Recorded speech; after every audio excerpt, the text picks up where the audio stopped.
दोस्तों नमस्कार, आप सभी का स्वागत है। दोस्तों हम जनरल साइंस स्टार्ट करेंगे और सबसे पहले हम फिजिक्स पढ़ेंगे, फिर केमिस्ट्री पढ़ेंगे और फिर बायो पढ़ेंगे। तो जनरल साइंस में ये तीनों टॉपिक आते हैं और जनरल क्वेश्चंस पूछे जाते हैं जो जनरली हम अपने दिनचर्या में यूज़ करते हैं, ठीक है। और आप सभी को पता है कि आरआरबी का एग्ज़ाम होने वाला है और उसकी एग्ज़ाम डेट 17 नवंबर है, ठीक है। तो उसके हिसाब से भी ये काफ़ी इंपॉर्टेंट है और अगर आप कोई भी वनडे एग्ज़ाम की तैयारी कर रहे हैं तो उसके लिए भी इम्पॉर्टेंट है। तो आइए स्टार्ट करते हैं। जब बस अचानक रुकती है तो यात्री आगे की ओर झुकता है, यह किस नियम का उदाहरण है? ठीक, तो न्यूटन ने जैसे नियम दिए थे, 3 नियम दिए थे, तो कहीं ना कहीं उसी का यूज़ करना है। तो न्यूटन का पहला नियम, दूसरा नियम और तीसरा नियम। तो ये न्यूटन का पहला नियम है और इसको हम जड़त्व का नियम भी कहते हैं। न्यूटन का दूसरा नियम क्या है? आप लोगों ने हाई स्कूल में पढ़ा होगा कि जो दूसरा नियम है, ठीक, वो क्या होता है? F = m/a, जहाँ हमारा m मास है और a को हम बोलते हैं एक्सीलरेशन यानी कि त्वरण। F हमारा फोर्स है, ठीक है। फोर्स इक्वल टू क्या होता है? द्रव्यमान इंटू त्वरण, मास इंटू एक्सीलरेशन। तो बल इक्वल टू क्या होता है? द्रव्यमान इंटू त्वरण। तो ये हमारा आंसर हो जाएगा, आंसर नंबर सी। यदि एक वस्तु पर कुल बाहरी बल 0 है, जो एक्सटर्नल फोर्स है वो अगर 0 हो तो वस्तु क्या करेगी? ठीक है, अगर जो एक्सटर्नल फोर्स है वो 0 है तो वस्तु क्या करेगी? Question number 3। तो देखिए इसका जो आंसर होगा वो स्थिर रहेगी या समान गति से चलेगी। तो F = m/a, अगर हमारा जो a है, F है, वो 0 हो जाएगा तो जो ये है स्थिर रहेगी और समान गति से चलेगी, ठीक है। तो जो वस्तु की गति नहीं बदलेगी, इसका ये सही आंसर हो जाएगा। प्रत्येक क्रिया के लिए विपरीत दिशा में समान प्रतिक्रिया होती है, ये न्यूटन का कौन सा नियम है? यानी इसको बोलते हैं क्रिया और प्रतिक्रिया का नियम हम बोलते हैं। तो ये तीसरा नियम है। वस्तु का जड़त्व किस पर निर्भर करता है? जो वस्तु का जो जड़त्व है वो किस पर निर्भर करता है? वो निर्भर करता है उसके द्रव्यमान पर। आप सभी को पता है अगर F = हम m/a करें, ठीक है, तो यहाँ पे आकार की बात नहीं होती है और घनत्व की बात नहीं होती है और वेग की भी बात नहीं होती है। ये जो हमारा फार्मूला है, जो द्रव्यमान है, जो जड़त्व है, वो हमारे द्रव्यमान पर निर्भर करता है। एक वस्तु की गति तभी बदलेगी जब उस पर डैश कार्य करेगा, ठीक है। क्या कार्य करेगा? मतलब जो बाहरी बल ही गति में विपरीत परिवर्तन लाता है, ठीक है। तो ये इसका आंसर हो जाएगा क्वेश्चन नंबर 6 में बी। कोई अगर बाहरी बल है, जब तक नहीं लगेगा, ठीक है, तब तक उसकी गति नहीं बदलती, वो समान गति से चलती रहेगी। क्वेश्चन कह रहा है कि यदि किसी वस्तु का द्रव्यमान दुगना कर दिया जाए, ठीक है, क्वेश्चन को ध्यान से पढ़िए, और उसी बल से धक्का दिया जाए। सभी को पता है कि F = m/a होता है। अगर हम द्रव्यमान को दुगना करेंगे तो m को हम क्या कर देंगे? 2m हो जाएगा, ठीक है। इसको हम दुगना कर दें और ये हमारा हो जाएगा एक्सीलरेशन और ये हमारा है बल, ठीक। अगर हम क्या करें, अगर यहाँ से अगर a की वैल्यू करें तो पहले m था, 2m हो गया, तो a = क्या हो जाएगा? F/2, ठीक है। तो जो हमारा बल है, जो हमारा त्वरण है, जो एक्सीलरेशन है, वो हमारा आधा हो जाएगा। एक व्यक्ति जमीन पर खड़ा है, उसके पैरों द्वारा जमीन पर दबाव का प्रतिक्रिया बल किस नियम से संबंधित है? तो वो किस नियम पे आएगा? वो तीसरा नियम, या न्यूटन का जो तीसरा नियम हमने बताया था वो आएगा इस पे। यदि आप एक पुस्तक को टेबल पर छोड़ते हैं तो पुस्तक पर नीचे की ओर कार्यरत बल गुरुत्वाकर्षण, लेकिन प्रतिक्रिया बल कौन सा कार्य करता है? ठीक है, तो जो टेबल होता है कि यहाँ पे टेबल द्वारा पुस्तक पर समर्थन बल कार्य करता है, ठीक है। यहाँ पे 11 का हो जाएगा हमारा बी। यहाँ पे कोई अगर ये हमारी टेबल है और टेबल पे अगर कोई हमारी पुस्तक रखी है तो एक बल हमारा नीचे कार्य करता है, ठीक।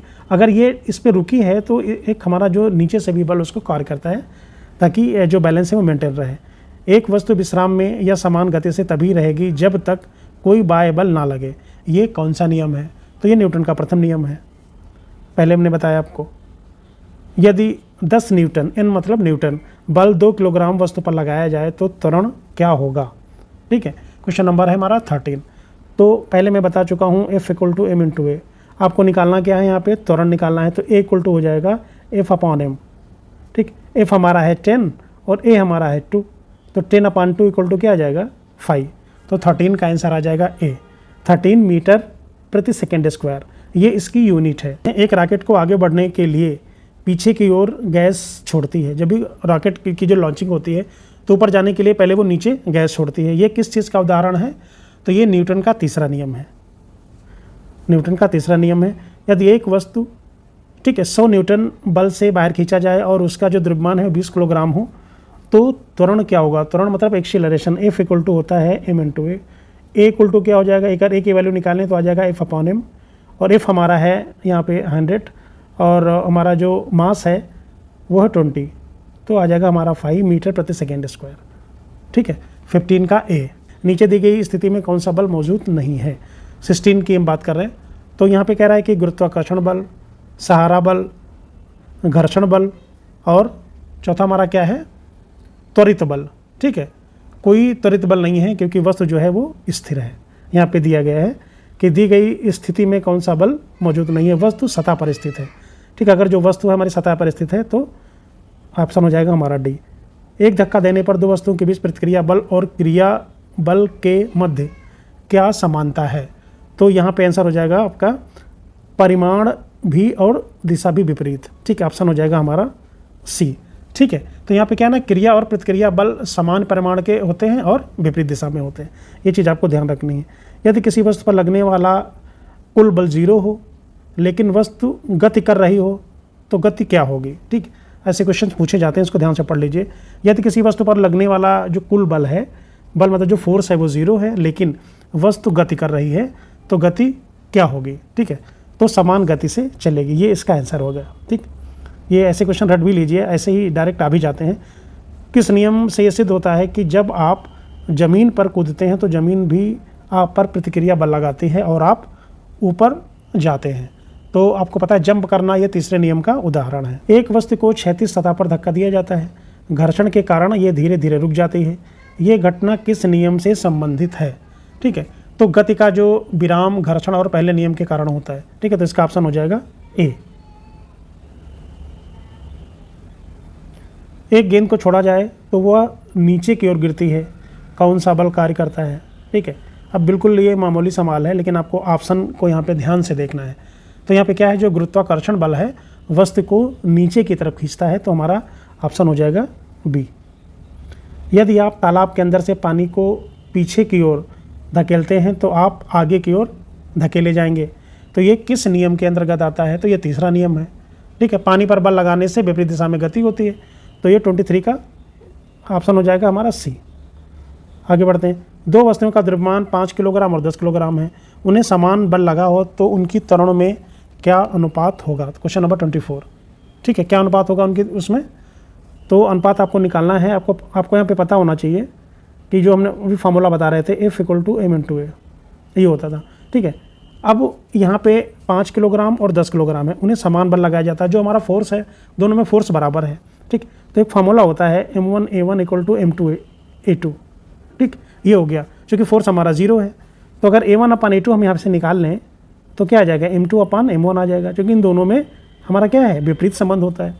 a1 upon a2 equal to m2 upon m1, तो m2 हमारा कितना है, 10 है ना, यहाँ हो जाएगा 10 अपान 5, 10 अपान 5 2 1, तो 2 और 1 का रेशियो आ जाएगा, ऑप्शन हो जाएगा हमारा 24 का बी।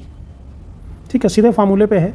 यदि कोई वस्तु गिरते समय वायु प्रतिरोध के कारण पारगमन में हो तो उसका त्वरण क्रमिक रूप से कैसे बदलता है। ठीक है, तो कैसे बदलेगा उसका जो त्वरण है, तो वायु जो प्रतिरोध के कारण जो त्वरण है वो घटता है। ठीक है, तो 25 का बी आंसर आ जाएगा। एक 3 किलोग्राम और 6 किलोग्राम पर समान बल लगाया जाता है तो उनका जो त्वरण है वो क्या हो जाएगा, 26। ठीक, अभी हमने बताया था कि हमने क्या बोला था कि m1a1 इक्वल टू m2a2। ठीक है, तो यहाँ पे त्वरण का अनुपात पूछ रहा है यहाँ से। अगर a1 अपान a2 अगर हम निकालते हैं, अगर a1 अपान a2 निकालते हैं तो m2 अपान m1 हो जाएगा, m2 अपान m1। m2 हमारा 6 है, m1 हमारा 3 है, तो 2 अपान 1, इसका मतलब क्या हो जाएगा, 2:1 आंसर आ जाएगा, बी आंसर आ जाएगा। अगले क्वेश्चन पे आते हैं। किसी वस्तु पर तुरंत 2 बल लगे हैं। ठीक, इंपॉर्टेंट क्वेश्चन है कि एक पर +10 और दूसरा -10। ठीक है, n दिशा में हो तो इसका जो परिणाम है, इसका परिणाम क्या होगा। ठीक, तो जो नेट बल है वो 0 हो जाएगा, गति में कोई परिवर्तन नहीं होगा। +10 और -10 0 हो जाएंगे। अगर समान रूप से दो वस्तुएं संलग्न हों और एक दूसरे को अंदर की ओर धकेलें, ठीक है, तो दोनों पर लगाए गए बलों की जो स्थिति है वो क्या होगी। देखो, क्रिया और प्रतिक्रिया बल बराबर होंगे। ठीक है, यहाँ पे ये है, तो दोनों पर समान बल लगेंगे। वस्तु पर काम करता है F equal to m into A. ठीक है, हम बता चुके हैं पहले आपको, ये काम करता है। अगर F 0 हो, एफ को अगर हम 0 कर देंगे तो m इंटू ए हो जाएगा। तो क्या होता है 29 है। अब देखो f equal to M into A हमने बताया, अगर f 0 हो जाएगा तो m into A equal to 0 हो जाएगा। ठीक है, तो जब ये 0 हो जाएगा हमारा, तो हमारा a भी 0 हो जाएगा। इसमें लिखा है a 0 से बड़ा है, a 0 से छोटा है, a इक्वल टू कुछ भी हो सकता है। तो ऐसा नहीं, अगर f 0 है तो m इंटू ए भी 0 हो जाएगा, तो a भी हमारा 0 हो जाएगा। ठीक, 29 का आंसर आ जाएगा। एक ग्लो पर बैठे व्यक्ति पर गुरुत्वाकर्षण बल का प्रतिक्रिया कौन सी वस्तु लगाती है।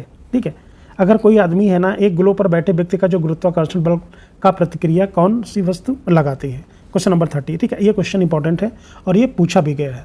तो यहाँ पे आंसर हो जाएगा पृथ्वी, क्योंकि गुरुत्व बल का जो प्रतिक्रिया बल है वो पृथ्वी देती है। ठीक है, आगे बढ़ते हैं। किसी वस्तु को कम से कम किस परिस्थिति में बाह्य बल नहीं माना जाता है। ठीक, ये भी इंपॉर्टेंट क्वेश्चन पूछा गया है। किसी वस्तु को कम से कम किस परिस्थिति में बाह्य बल नहीं माना जाता है। तो क्या होता है ना कि जैसे विश्राम या समान गति दोनों में बाह्य बल की आवश्यकता नहीं होती है।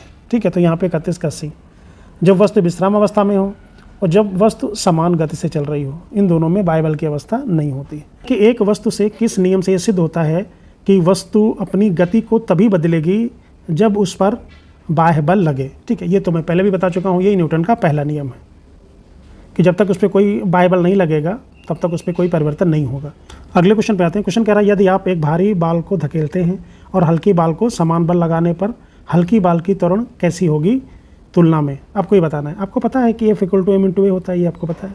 ठीक, तो जो M universally proportional to A, अगर किसी का त्वरण ज़्यादा है तो उसका द्रव्यमान यानी उसका जो भार है वो कम होगा। ठीक है, अगर ये ज़्यादा है तो ये कम होगा, अगर ये कम है तो ये ज़्यादा होगा। ठीक है, तो यहाँ पे हमारा हो जाएगा हल्की वस्तु का जो त्वरण है वो अधिक होगा। अगर वस्तु हल्की है तो उसका त्वरण अधिक होगा, अगर वस्तु भारी है तो उसका त्वरण कम होगा। ठीक, अंतः बल कौन सा है। अंतः बल कौन सा है, बल और त्वरण का जो सीधा अनुपात है, ठीक है, वो उसका अंतः बल बोलते हैं हम।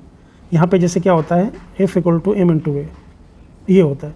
तो एफ का एम के साथ सीधा अनुपात है और एफ का ए के साथ भी सीधा अनुपात है। ठीक है, 36 पे आते हैं। 36 कह रहा है कि एक व्यक्ति दीवार को धक्का देता है, दीवार व्यक्ति को कैसे प्रभावित करेगी। ठीक है, तो ये क्या है, व्यक्ति पर भी एक समान और विपरीत बल होगा। तो क्रिया प्रतिक्रिया हो गया यहाँ पे 36 का बी। एक गतिमान कार पर ब्रेक लगाने पर कौन सी शक्ति काम करती है। जब ब्रेक लगाने पर क्या होता है, घर्षण बल ही वाहन को रोकता है।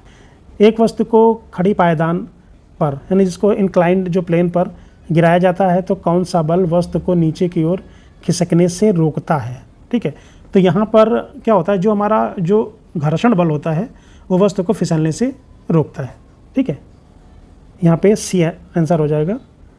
एक रस्सी से लटकी 10 किलोग्राम वस्तु पर पृथ्वी द्वारा लगने वाला बल कितना होगा। 41 इंपॉर्टेंट क्वेश्चन है। तो यहाँ पे हम क्या करते हैं कि F equal to M into A होता है, यहाँ पे एम इंटू जी भी होता है। जी की वैल्यू हमारी क्या है, 10 है। ठीक है, तो 10 इंटू 10 इक्वल टू क्या आ जाएगा, 100 न्यूटन आंसर आ जाएगा। यदि एक वस्तु समानार्थी बलों की सहायता से लटकी हो, जैसे दोनों ओर से 100 न्यूटन और माइनस 100 न्यूटन, तो वस्तु पर जो नेट बल है वो कितना हो जाएगा, तो नेट बल हो जाएगा 0। किसी स्थिति में वस्तु अपने गुरुत्वाकर्षण बल के अतिरिक्त किसी और बाहरी बल की सहायता से ऊपर उठेगी। ठीक है, और किस बल की सहायता से ऊपर उठेगी, तो यहाँ पे क्वेश्चन नंबर 43 है। तो जब बाह्य बल भार से ज़्यादा हो, जब बाह्य बल भार के बराबर हो और जो हमारा जो एक्सटर्नल फोर्स है भार से कम हो या फिर कभी नहीं, तो ऊपर उठाने के लिए बल को भार से अधिक होना चाहिए। तो जाहिर बात है जब तक बल ज़्यादा नहीं होगा भार से तब तक वो उठेगा नहीं। तो जो हमारा बाह्य बल है वो भार से ज़्यादा होना चाहिए उसको। एक टांग नीचे सतह पर रखते समय जो त्वरण है वो किसके अनुरूप होगा, तो त्वरण बल के अनुपात में ही हमेशा होता है। ठीक है, जो त्वरण है वो बल के अनुपात में होगा। तो आपको पता है कि F equal to M into A होता है। तो एफ का जो डायरेक्टली रेशियो क्या है हमारा, एक्सेलरेशन से है और मास से है। यदि आप समान और विपरीत दिशाओं में दो ताकत लगाते हैं जो बराबर हैं तो वस्तु की गति पर क्या प्रभाव पड़ेगा। ठीक है, बल बराबर और विपरीत दिशा में होने पर कोई प्रभाव नहीं पड़ेगा, जो उसकी स्पीड है वहीं रहेगी। यदि एक वस्तु गुरुत्वाकर्षण बल से गिरती है और कोई प्रतिरोध नहीं है तो उसकी जो त्वरण कैसी होगी, तो उसकी जो त्वरण है, जो उसे गुरुत्व बल से गिरने पर जो त्वरण है वो हमेशा स्थिर रहता है। तो 47 का सी हो जाएगा। किसी वस्तु का वेग बढ़ाने के लिए हमें क्या करना चाहिए। ठीक, आप देख लीजिए यहाँ पे, किसी वस्तु का जो हम वेग बढ़ाते हैं, बढ़ाने के लिए हमको क्या करना चाहिए। तो गति बढ़ाने के लिए क्या करना है, हमको अधिक बल लगाना होगा, ठीक है। तो अधिक बल हमको लगाएंगे तभी हमारा बढ़ेगा। यदि 20 न्यूटन का बल 4 किलोग्राम वस्तु पर कार्य कर रहा है तो उसका त्वरण क्या होगा। तो F = m × a पहले आपको बताया जा चुका है। तो A = आ जाएगा F/m आ जाएगा, ठीक है। तो F हमारा जो बल है वो 20 दिया है और हमारा जो मास है वो 4 किलोग्राम है। तो आंसर आ जाएगा 5 मीटर प्रति सेकेंड स्क्वायर। एक व्यक्ति चट्टान से नीचे फिसलता है, नीचे गिरने में कौन सा नियम लागू होता है, ठीक है। तो यहाँ पे न्यूटन का दूसरा नियम F = m × a, F = m × a काम करता है, ठीक, न्यूटन का दूसरा नियम। तो दोस्तों आशा करता हूँ कि वीडियो अच्छा लगा होगा। प्लीज़ लाइक, शेयर और सब्सक्राइब जरूर करें। Thank you very much.